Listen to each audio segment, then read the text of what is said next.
إن الحمد لله نحمده سبحانه وتعالى ونستغفره ونعوذ بالله من شرور أنفسنا ومن سيئات أعمالنا.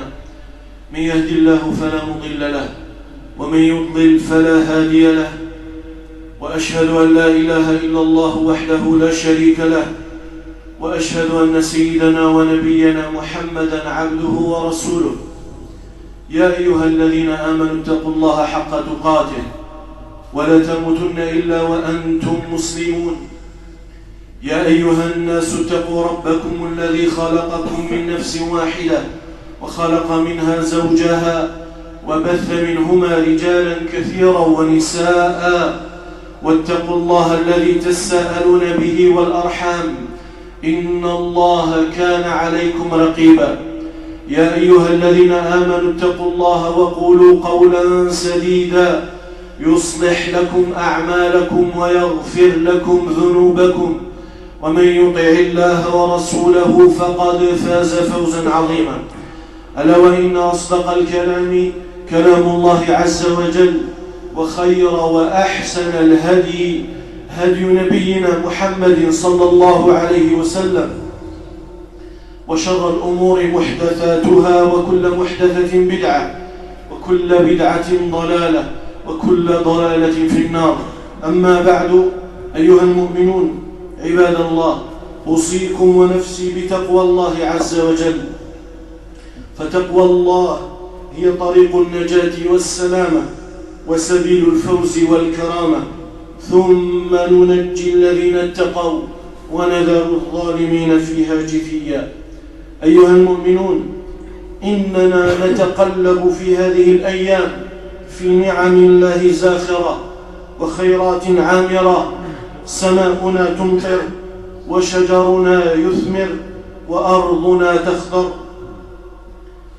فتح الله لنا برحمته أبواب السماء فعم بخيره الأرض وانتفع العباد. عباد الله، إن إنزال الغيث نعمة من أعظم النعم وأجلها امتن بها سبحانه على عباده وأشاد بها في كتابه، فقال سبحانه: يا أيها الناس اعبدوا ربكم الذي خلقكم والذين من قبلكم لعلكم تتقون، الذي جعل لكم الأرض فراشا والسماء بناء وأنزل من السماء ماء فأخرج به من الثمرات رزقا لكم فلا تجعلوا لله أندادا وأنتم تعلمون.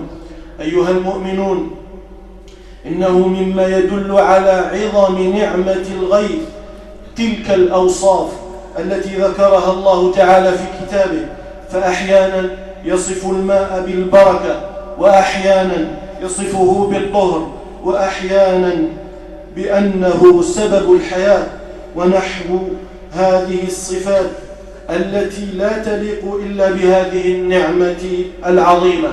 يقول سبحانه: ونزلنا من السماء ماء مباركا. ويقول سبحانه: وأنزلنا من السماء ماء طهورا. ويقول سبحانه: والله أنزل من السماء ماء فأحيا به الأرض بعد موتها إن في ذلك لآيات لقوم يسمعون. عباد الله، يجب النظر إلى نعمة المطر بنظر البصيرة والاعتبار بهذه الآية العظيمة، ففي هذا الغيث مواطن للعبر وآيات للتذكر، ومن أبرزها أنه دليل باهر وبيان قاهر على توحيد الله وعظيم أمره وجليل سلطانه. فلو اجتمع الإنس والجن والملائكة وأرادوا إنزال قطرة غيث واحدة ما استطاعوا إلى ذلك سبيلا.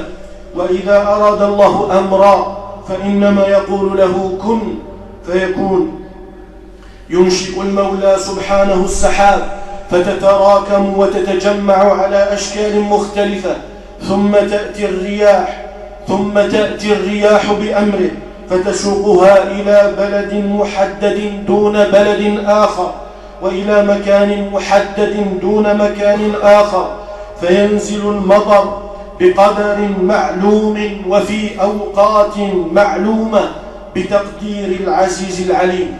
روي عن ابن مسعود رضي الله عنه وغيره أنه قال: ليس عام أكثر مطرا من عام، ولكن الله يقسمه كيف يشاء، فيمطر قوما ويحرم آخرون، وربما كان المطر في البحار والقفار. وهذا معنى قوله سبحانه: ولو بسط الله الرزق لعباده لبغوا في الأرض ولكن ينزل بقدر ما يشاء. يقول ابن القيم رحمه الله تعالى وهو يتحدث عن نزول المطر فيقول: فيرش السحاب على الأرض رشا ويرسل قطرات منفصلة لا تختلط قطرة منها بأخرى، لا يتقدم متأخرها ولا يتأخر متقدمها، ولا تدرك القطرة صاحبتها فتمتزج بها، بل تنزل كل واحدة في الطريق الذي رسم لها لا تعدل عنه حتى تصيب الأرض قطرة قد عينت كل قطرة منها لجزء من الأرض لا تتعداه إلى غيره. فلو اجتمع الخلق كلهم على أن يخلقوا قطرة واحدة أو يحصوا عدد القطر في لحظة واحدة لعجزوا عنه. ثم قال رحمه الله: فتأمل كيف يسوقه سبحانه رزقا للعباد والدواب والطير والذر والنمل، يسوقه رزقا للحيوان الفلاني في الأرض الفلانية بجانب الجبل الفلاني، فيصل إليه على شدة الحاجة والعطش. فتبارك الله أحسن الخالقين ورب العالمين. عباد الله، ومن الآيات والعبر في نزول المطر أنه دليل واضح على قدرته سبحانه على إحياء الموتى وإثبات البعث والنشور، فالذي يحيي الأرض بعد موتها بالمطر قادر على إحياء الموتى بعد مفارقتهم الحياة. ومن آياته أنك ترى الأرض خاشعة فإذا أنزلنا عليها الماء اهتزت وربت، إن الذي أحياها لمحيي الموتى إنه على كل شيء قدير. والله الذي أرسل الرياح فتثير سحابا فسقناه إلى بلد ميت فأحيينا به الأرض بعد موتها، كذلك النشور. فيجب علينا عباد الله أن نستعين بهذه النعمة على طاعته، فإنه من قام بشكر الله زاده الله، ومن كفر بنعمة الله حرمه الله. وإذ تأذن ربكم لئن شكرتم لأزيدنكم ولئن كفرتم إن عذابي لشديد. أيها المؤمنون، إن إنزال المطر ليس بالتأكيد أن يكون دليل رضا من الله عن خلقه، فها هي دول الكفر والضلال ينزل عليها المطر صباح مساء وعلى مدار العام، فالمطر ينزل إنعاما وقد ينزل استدراجا، وقد يكون رحمة وقد يكون عذابا. لقد أهلك الله بهذا المطر أقواما تمردوا على شرعه وتنكروا لهديه. قال سبحانه: كذبت قبلهم قوم نوح فكذبوا عبدنا وقالوا مجنون وازدجر، فدعا ربه أني مغلوب فانتصر، ففتحنا أبواب السماء بماء منهمر وفجرنا الأرض عيونا فالتقى الماء على أمر قد قدر، وحملناه على ذات ألواح ودسر تجري بأعيننا جزاء لمن كان كفر، ولقد تركناها آية فهل من مدكر، فكيف كان عذابي ونذر.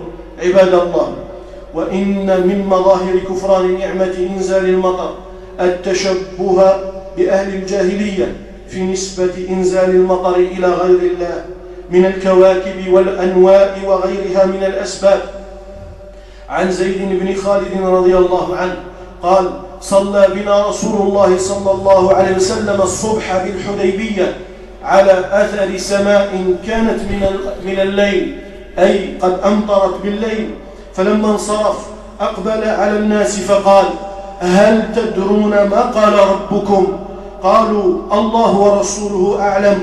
قال: أصبح من عبادي مؤمن بي وكافر، فأما من قال مطرنا بفضل الله ورحمته فذلك مؤمن بي كافر بالكواكب، وأما من قال مطرنا بنوء كذا وكذا فذلك كافر بي مؤمن بالكواكب.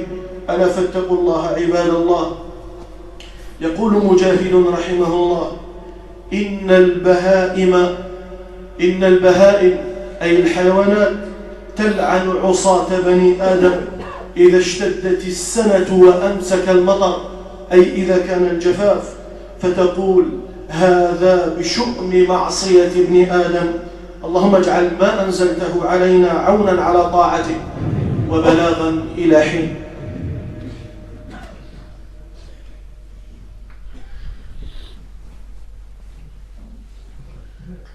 الحمد لله رب العالمين الرحمن الرحيم، ولا عدوان إلا على الظالمين، والصلاة والسلام على أشرف الأنبياء وخاتم المرسلين نبينا محمد وعلى آله وصحبه أجمعين.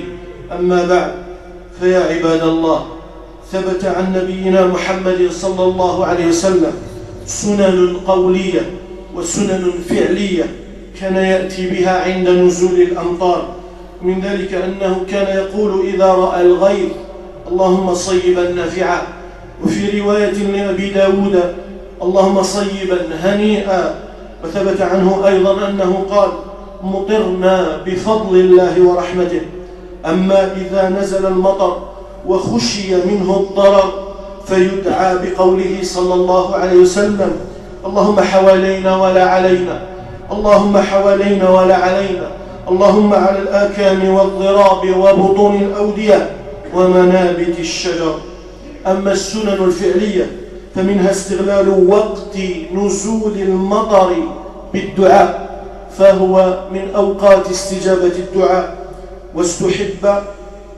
واستحب بعض العلماء رفع اليدين لحديث 2 لا يرد فيهما الدعاء عند النداء وعند نزول المطر. وكذلك يستحب كشف بعض البدن حتى يصيبه المطر، فقد ثبت في صحيح مسلم عن سعيد بن أبي وقاص رضي الله عنه أنه قال: كشف النبي صلى الله عليه وسلم عن بعض بدنه ليصيبه المطر، وقال: إنه حديث عهد بربه، أي حديث عهد بتخليق الله تعالى له. وروي عن أبو الشيخ الأصبهاني عن أنس رضي الله عنه أن النبي صلى الله عليه وسلم كشف عن رأسه حتى يصيبه المطر. أيها المؤمنون، هذه الأمطار وتلك الأجواء الباردة تدفعنا أحيانا لجمع الصلوات ولبس الخفاف والجوارب، وهذه الأفعال أفرد لها العلماؤنا أبوابا متفرقة في كتب الفقه. وحري بكل مسلم فضلا عن طالب علم أن يتفقه في دينه ويتعلم أحكام تلك الأفعال حتى يقدم على العبادة على بينة وبصيرة. اللهم آت نفوسنا تقواها وزكها، أنت خير من زكاها، أنت وليها ومولاها. اللهم لا تجعل لنا في مقامنا هذا ذنبا إلا غفرته، ولا هما إلا فرجته، ولا دينا إلا قضيته، ولا كربا إلا نفسته، ولا مريضا منا ومن المسلمين إلا شفيته وعافيته، وأسبغت عليه لباس السلامة والصحة والعافية، ولا ميتا منا ومن المسلمين إلا رحمته. اللهم أرحم موتانا وموتى المسلمين، اللهم اغفر لهم وارحمهم وعافهم واعف عنهم وأكرم نزلهم ووسع مدخلهم ونقهم من الذنوب والخطايا كما ينقى الثوب الأبيض من الدنس.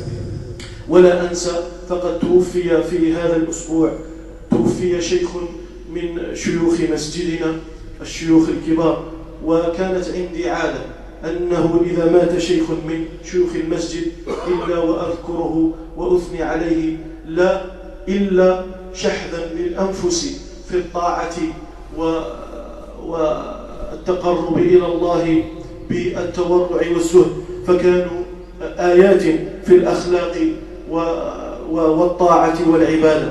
فلا أنسى قبل ذلك الشيخ رحمون، وبعده الشيخ الحاج منصور، وقبل أيام كان الشيخ بالعيد حاج حمو، ثم فارقنا الشيخ علي يحياوي قبل أيام. أسأل الله تعالى أن يبلغهم الجنة وأن يرفع درجاتهم في عليين وأن يشفع فيهم أهلهم ومن يحبون. أقول قولي هذا وأستغفر الله العلي العظيم لي ولكم من كل ذنب فاستغفروه إنه هو الغفور الرحيم. وصل اللهم وسلم على نبينا محمد.